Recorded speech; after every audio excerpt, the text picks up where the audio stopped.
What's good, family? Smash the like button and subscribe. Wow.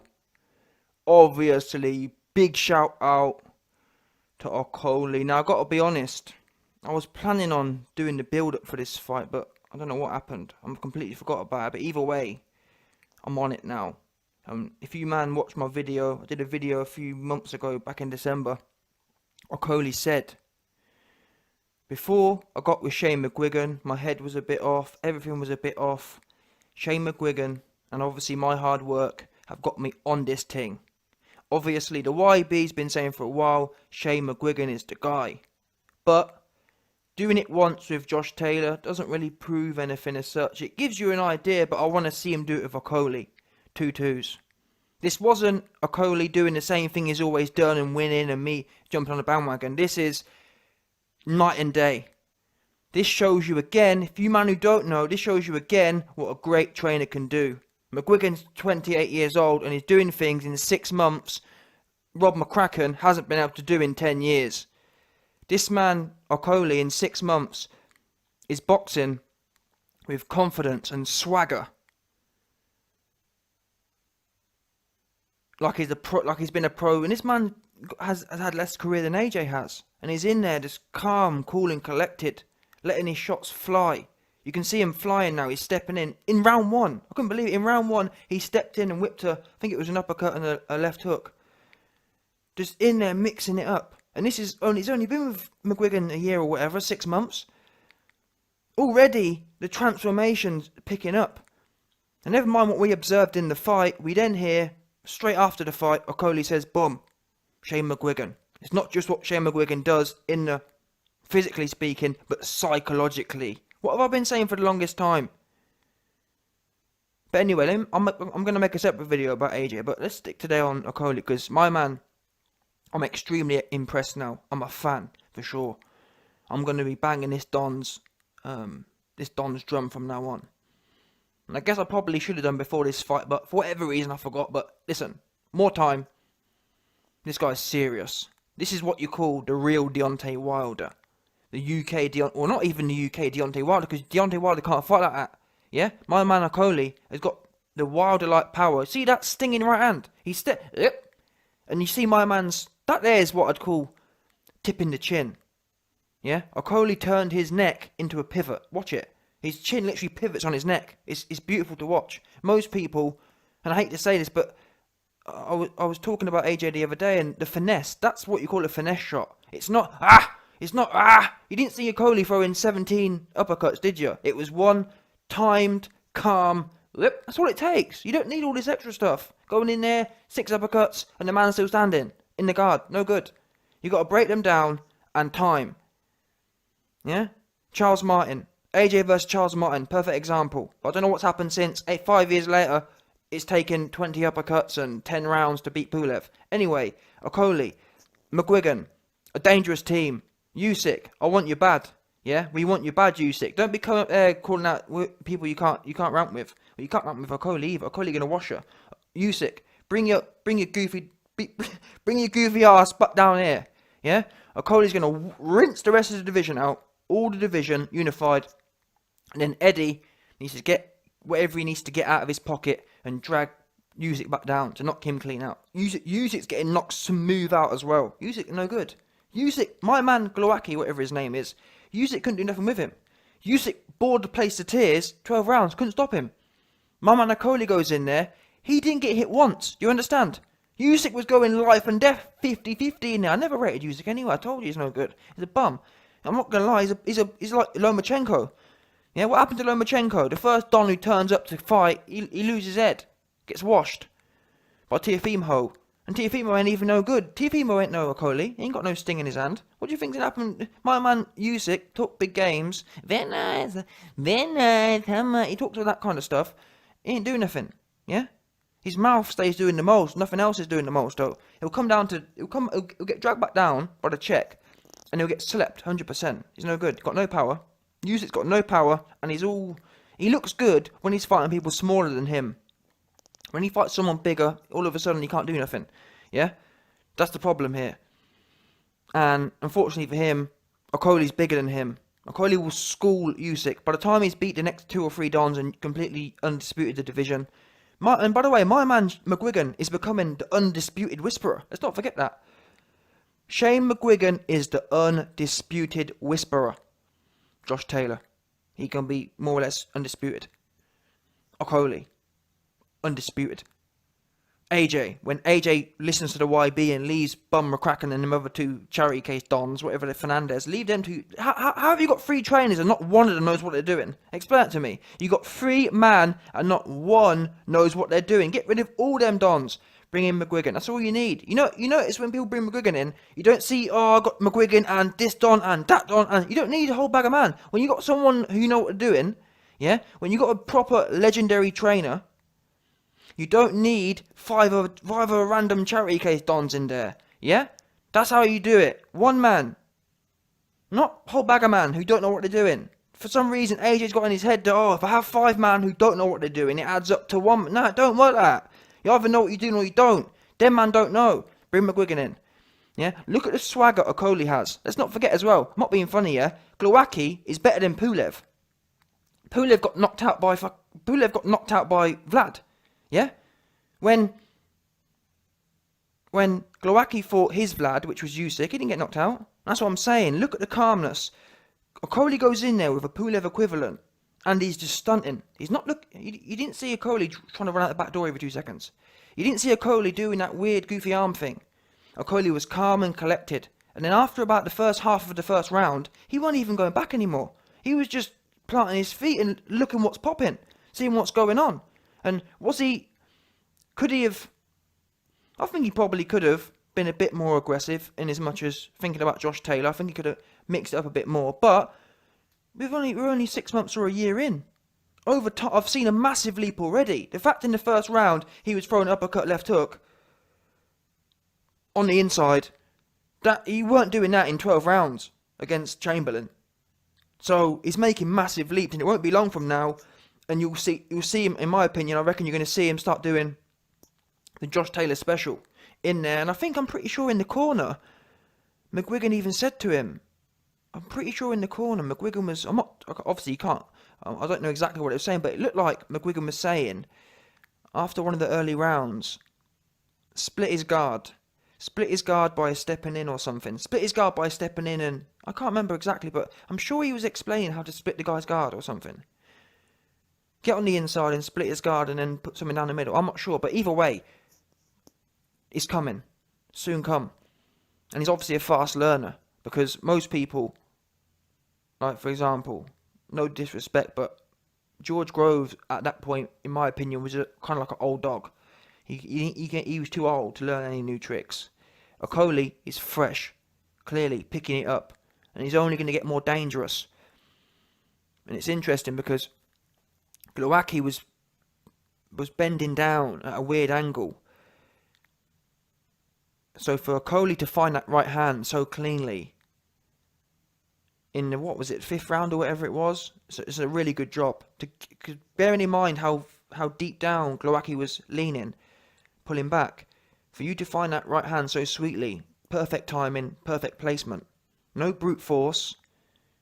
Honestly, that right there is my favourite KO. I can't even lie. Of recent times, that right there is my favourite KO. Watching a man's head become a pivot, watching his chin literally go whoop. It's like a little... I'm not even sure what it is. It's like a toy. It just went... His neck just became a pivot. His neck weren't no human thing no more. It was a pivot. You see his chin just go whoop, left to right, and that's it. He's off. He didn't know what was going on. And then my man Glowacki was on the floor, yeah, holding his head. He was trying to... I spoke to him after the fight. I rang him and said, what happened to you on the floor? And he goes, oh, I couldn't see straight. My eyes... You see him grabbing his head. Go watch it. Glowacki on the floor grabbing his head. He was trying to... His head was all scrambled. He was seeing about four different pictures. He was trying to stabilise his head because his head was scrambled, bruv. No joke, he's scrambled. You could tell. He was not even a bit getting up. He was sent to the... Listen, Okolie sent him to meet his... Okolie sent him to meet... Okolie sent him to meet his maker quick.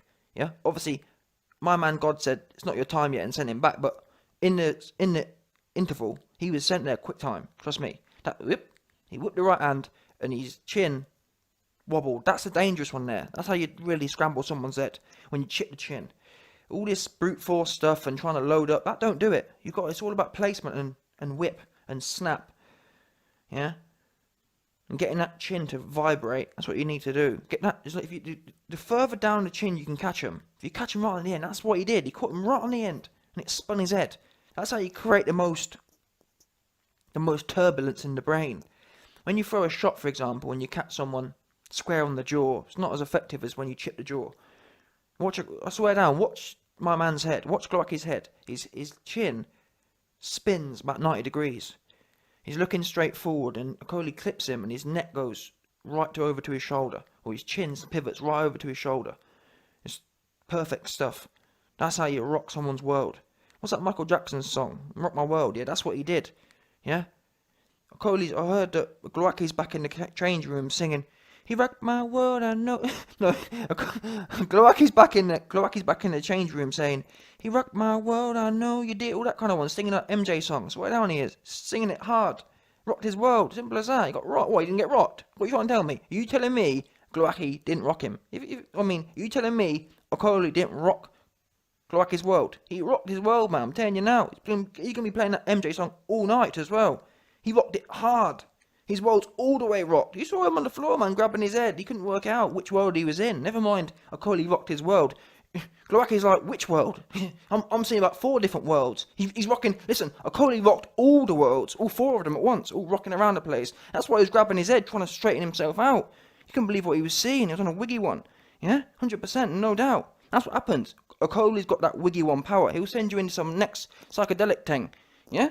No doubt, 100% confirmed. You can see it. Go watch. I've seen man, yeah. I've seen man off all different types of psychedelics, yeah. And that's what you'll see him on the floor, just wigging, and they're trying to, no joke. You see him on the floor with their head trying to straighten their thoughts out. That's what he was like. Go look at Glowacki on the floor. Glowacki was trying to sort his thoughts out. He was all over the shop, like, what's going on? Yeah, on the wiggiest one he was. You can tell. Cause I'm not even. I'd love to, honestly. I swear down. The first thing that came into my mind when I saw Glowacki on the floor grabbing his head, and he was like, "Oh, what's going on?" He was just wigging out hard, wiggy, yeah. One of them ones. He was caught in I think he looked like he was in some sort of wiggy hole, innit? Some sort of psychedelic hole. He's trying to get out, trying to climb, trying to work his way out of it. I'm not even honestly, yeah. I'd love to tell you, come on here and tell you I'm joking, but he was in some deep hole then. He didn't know what hole he was in.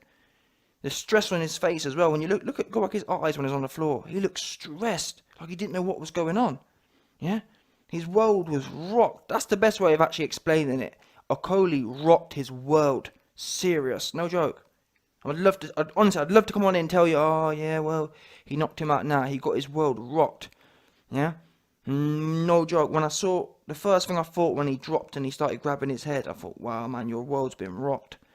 Yeah, listen, like MJ said, he rocked your world, and you know he did, no doubt. Anyway, obviously, now this is a good showing still.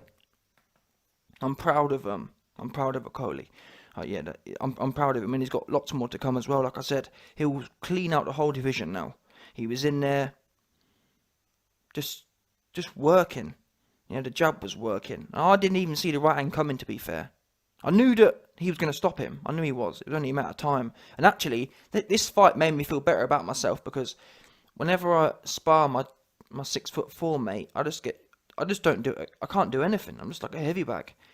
And I used to think, oh well, I used to think, but I'm glad that I see professional boxers doing the same thing. Listen, the differential's not even as big. I'm 5'10", he's 6'4". I can't do anything. Okolie's 6'5", and this man's like 6'2", and he can't do anything. So it's exponentially more difficult as well. It's amazing what a few inches does. You know what I'm saying? That's what she said. But now, on a serious note, that height is the hardest thing in boxing to get over, and that's what makes what Mike Tyson did so spectacular.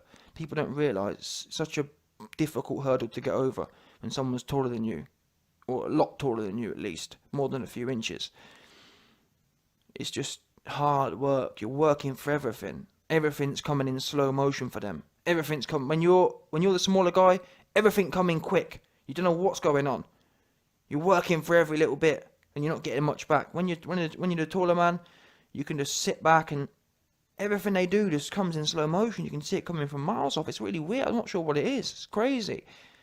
And I only know that because my dad's a few inches smaller than me, and when I do stuff with him, or used to, it's just like it's much more peaceful when you're a taller man. It's a lot less stressful. You have much more time for some reasons. I don't know I can't explain it, but you just get sort of all of a sudden get loads of more time to think about things, and when they're almost forced to make the first move and you can see it coming, I don't know. But anyway, so that dynamic's interesting. But luckily for Okolie at cruiserweight, he's always going to be the tallest guy. So it's going to really take someone like Mike Tyson to come along for him to really be tested. And as I've been explaining over the last little while, there's no one in this game who really likes to get stuck in. They're all stiff, jab, right hand people. So he's going to dominate the game. Because when it comes to jab, right hand, and I'm not saying, obviously, Okolie's progressing, and he's, as I said before, he's adding the uppercuts and the hooks. I could see him a few times looking to exchange with Glowacki. But it's coming. There'll be a time when, like Josh Taylor, Okolie will step in and just look to work and open people up. But for now, I'm seeing great stuff already. And what Okolie's got over Josh Taylor is he's got the one bang.